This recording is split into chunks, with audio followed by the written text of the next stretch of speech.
ئەوکاتەتان باش قوتابیانی خۆشەویست بەناوی خۆم و قوتابیانەوە بەخێرهاتنێکی گەرمی مامۆستایان و کارجێڕی قوتابخانە دەکەین. سەرەتا پیرۆزبایی ڕۆژی جلی کوردی لە یەکە بە یەکەی هەموو کوردانی دنیا دەکەین. هیوادارین ئەم بۆنەیە هەمیشە بەرز و پیرۆز ڕابگیرێت. وەک دەزانین جلی کوردی پاش زمان و ئاڵا ڕەمز و کولتوری و فەرهەنگی نەتەوەکەمانە. هەموو نەتەوەیەک لە دوای ئاڵا و زمانەکەی بە جلوبەرگەکەیەوە دەناسرێتەوە. بۆیە لەسەر ئێمەی کوردیش پێویستە کەوا هەمیشە بە گرنگیەوە لەم یادە بڕوانی. ئەم خاکە جوانە بۆ من ژیانە ڕوح و جانم بە فیدای کوردستانە چاوی هەمووانە هیوای دڵانە چەند شیرینە بۆچی جوانی ژیان ئەم خاکە جوانە بۆ من ژیانە ڕوح و جانم بە فیدای کوردستانە.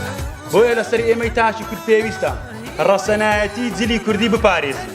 ئەم ڕۆژ بە بۆنەی ڕۆژی جلی کوردی و یادی جلی کوردی قوتابیانی پۆلی عاود بەسەر پەرشتی مامۆستا نەجات هەستاون بە ئەنجامدانی چاڵاچێک بە چەپڵە ڕێزانەوە با بفەرمین. من میلەتی کورد دەڕوخێنم و ناهێ لە میلەتی کورد پێش بکەوێت.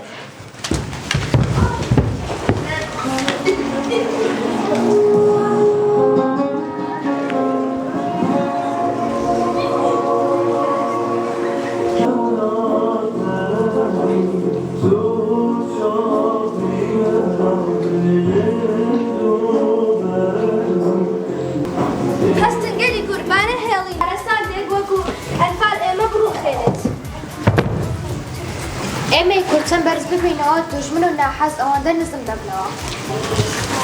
ئەنفاڵ داعام لەتر ئاگدار بین ji karesat û nehametê netewê me û çi caran wan qurbanên bê tawan ji bîr nekeyn û her dem li ser hîvir bîra me dabin.